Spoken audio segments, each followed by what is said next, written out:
R. Kelly to be sentenced in sex trafficking case.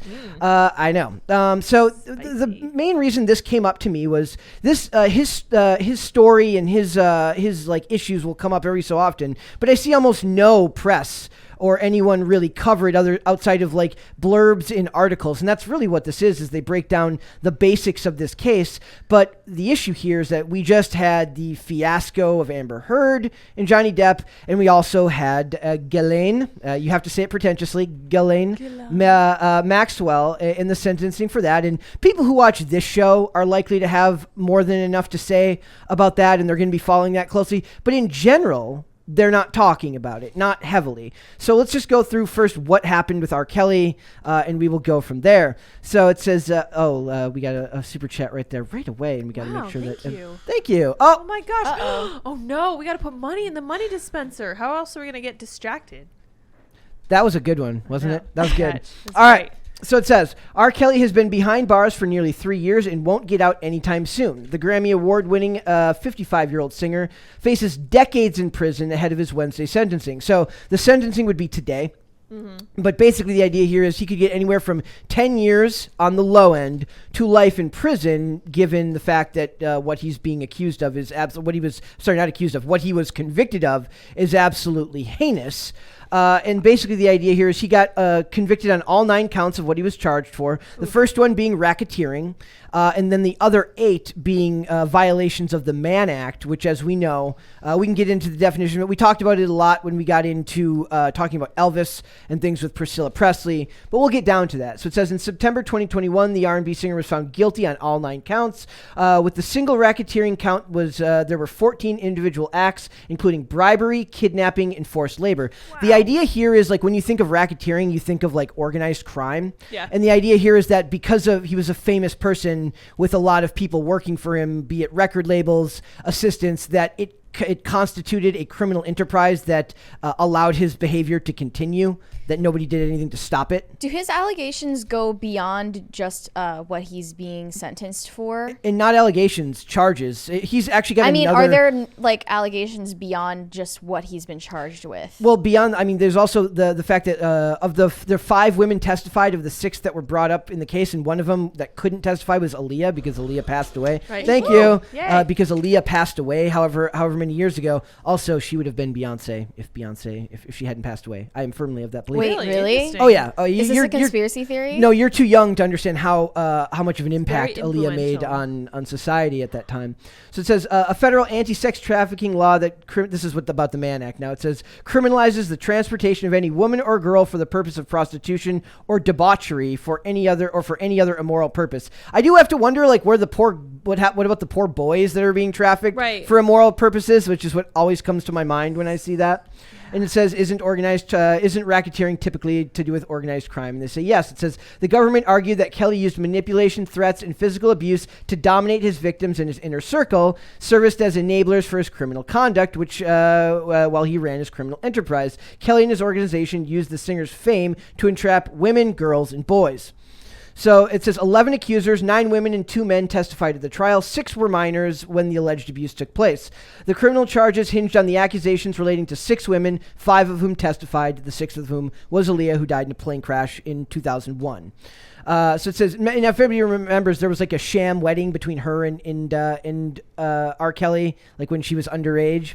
But you'd have to do a whole lot of looking into that. It's a crazy case. But it says he faces 10 years to life in prison. The government wants more than 25 years, noting his long and pervasive behavior of enticing children to engage in sexual activity. The stuff that he's like accused of, you literally cannot talk about on these podcasts. Cringe. Because of how awful they are. But I want to know, does it seem weird to you how, like, this article lists all sorts of awful things, but it just doesn't really get talked about? Kind of like the Maxwell trial. I think we're desensitized to that evil because the things that get a reaction out of people now are, in comparison, so benign. Yeah.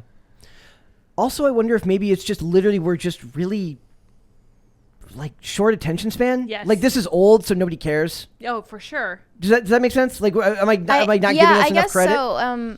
And then in the case of Ghislaine, that was really only a subject of conversation in, what was it, 2019? Yeah, late 2019. And now no one thinks about it, and it's not televised. Right. And she just got sentenced to 20 years in prison. And R. Kelly faces 25 at the most, but his lawyers want him to get 10 or less.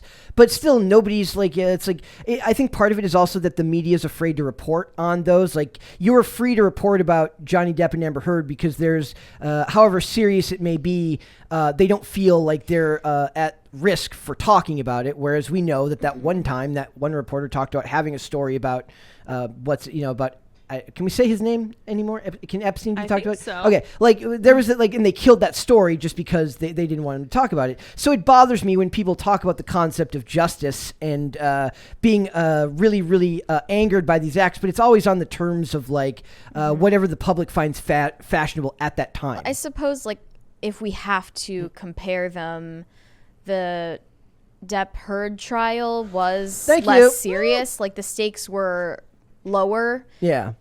Because it was it was discussing something that privately happened between two adults. So is that also does that almost make it worse? We're giving all this attention to something that doesn't matter when we should be giving our attention to stuff that does 100%. matter? Because we just used it as an 100%. opportunity to do more celebrity worship. Yeah, I feel like that was nothing but a distraction. When it came to the Epstein trial, there was so much corruption there, and so many people were implicated. People at very high levels of power were involved in this, and everybody knew that, Bill Gates had been on the plane, Bill Clinton had been on the plane.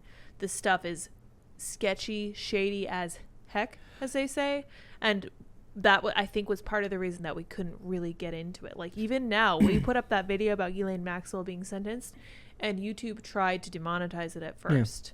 Yeah, I'm not even going to be putting. I'm not even going to be putting that in the. I want to talk about it, but we can't really post much about it because it's going to get demonetized or it's going to get shadow banned.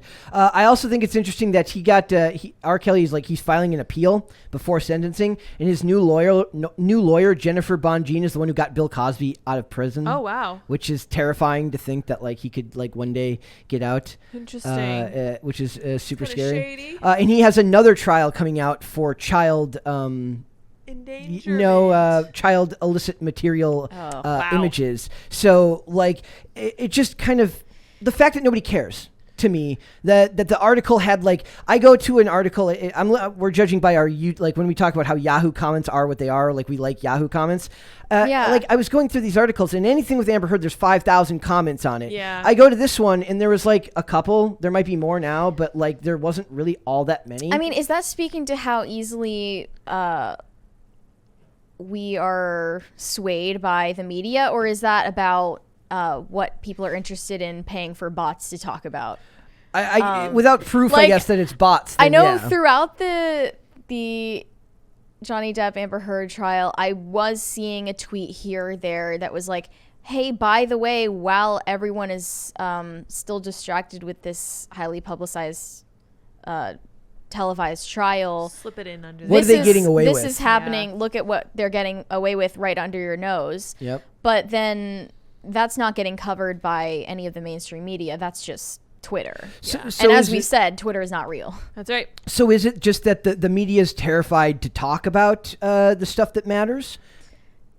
Terrified? I mean, what could possibly happen to them? If they kill the story, okay, not terrified. They just don't see it as financially beneficial because it won't do well. CBS, or I think it was CBS, it might have been ABC. One of those TV networks shut down the Epstein story when it first came out. Exactly. There was the hot mic of the reporter getting caught. Yeah, she's we shut it down. We thought it wasn't a big deal. And it's so clear that it's such a freaking huge issue. So it's what exactly were you guys thinking? Who was paying you? Who's behind this? There's a lot of shady stuff going on there. So there's an article here from Newsweek that just breaks down. It says Amber Heard, Ghislaine Maxwell trial outcomes compared in viral tweet. And they talk about people talking. It's about people having a conversation on Twitter. At least the ones that we can verify, because these are people that you've heard of, that they are at least real people and not Joe Schmo 32 on Twitter. So it's Blair White saying, I don't want to live in a society that demands every detail of the Amber Heard and Johnny Depp case, but is somehow content with a single name from the Ghislaine Maxwell client list. Yeah. So I think it's not our realm here to talk about Ghislaine Maxwell on a regular basis because we don't really, we're not talking politics. We're not talking about hard news. Johnny Depp and Amber Heard, while it is a trial, is still very much public fascination that revolves around popular culture. And like, in a way, we participated in that. Exactly. No, we didn't let ourselves off the hook for that. We acknowledge that. I think pop culture, the pop culture news cycle is now being used as a smoke screen. Oh, absolutely. For sure. Like the moving shadows, and behind us is everything real that's going on. I would posit that this has always been the case with celebrity and with like gossip and tabloids and stuff. It's always been a distraction. It's very much been a case of bread and circuses when bigger things are going on. And I wonder if that's not part of the reason that we've gotten to the point that we've gotten to with the Epstein trial and all of that stuff going down. That level of corruption doesn't happen overnight, and it doesn't happen because people are paying close attention to it. It happens because it gets buried. No one pays attention to it. ABC hides it, and CNN writes articles like we read last night that doesn't talk about anything like what she was fully actually charged with and who she trafficked to. Of course not. No one is talking about that. That's very telling. They talk about in here that so Piers Morgan also said like, what about the clients? Everyone wants to know, what about the clients? She didn't even like acknowledge that she was guilty. She just said like, if you've been she was very artfully worded around like saying she was guilty of what she was being accused of, which to be fair, if you're guilty, I'm not expecting you to admit it. If you're a bad person, you're not going to admit that you've done something wrong, but it does feel as if we're being led around by the nose, and like we kind of, maybe it's the best we can do, since this is our sphere of influence of what we're talking about, is to mention like, look, at least if you're watching us, yes, do, but also don't be blind to what's going on around you in the favor of things. Thank you. In the favor of things that are. There are reasons that the Amber Heard Johnny Depp case was worth talking about and discussing that matter to the broader culture. Right. But now at this point, especially with, I mean, I'm no Amber Heard stan, but like the character assassination of Amber Heard, I feel like she's a more hated figure and a more known figure at this point than Ghislaine Maxwell. Which is insane. Yeah, which is insane. It is. So we'll have to figure out, like, I don't know if we're going to talk more about R. Kelly, but I was just very fascinated by the concept of all of these things kind of all happening in the same few weeks, right? Yeah. The time frame is interesting. The time frame of all this stuff is very, very interesting. And it's too convenient to just be a coincidence. And I think. I agree. Like, it's like without putting on a tinfoil hat, because that is not me. Like, it just seems like who picks the date of these trials? Who picks the date of this going in? Why doesn't anyone care that R. Kelly did this to a bunch of children? Is it because it's just like we're kind of it's exposure? Like we've just heard about it so much that people have already made their jokes about R. Kelly doing awful stuff to people. Yeah. And that make us bad people? No. And I understand that the Ghislaine trial could not have been televised, right? No, because it's a federal case. Won't. Right. But they didn't have to televise the Johnny Depp case. They chose that. Yeah. And you have to think about like why and who's responsible for that. It is being used as a distraction. I even pointed out that I thought it was weird how like as soon as the trial ended, more stuff about Ezra Miller started coming out. Like, did they like how like old? Distraction How old was like? Go. Or they're like holding on to it. They're like, well, we know that this will pull numbers, but people only have so many hours a day to read so many articles or watch so many videos. What if we wait and put this out after the Johnny Depp stuff so we can maximize how much revenue we can gain from that? That's not cool. It's like strategic money making. I get it. I mean, I guess I was like late stage capitalism. Like, I mean, it's not even just like late stage capitalism. It's just ghoulish. It's ghoulish. Yeah. Yeah. Well, this is 100% a case of bread and circuses. This is like, we have everything we need. We have a lot of free time. This is the problem that you run into when you have too much and people start paying attention to things that they don't want. I sound very conspiratorial, but people start to pay attention to things that other people think that they should not be paying attention to. So they say, okay, well, let's see what we can do to get them off the case. And I was just thinking about, I mean, this is kind of ghoulish too, but I was just thinking about the fact that like, before modernity, we used to watch people fight each other to the death. Pretty savage. As just a casual form of entertainment.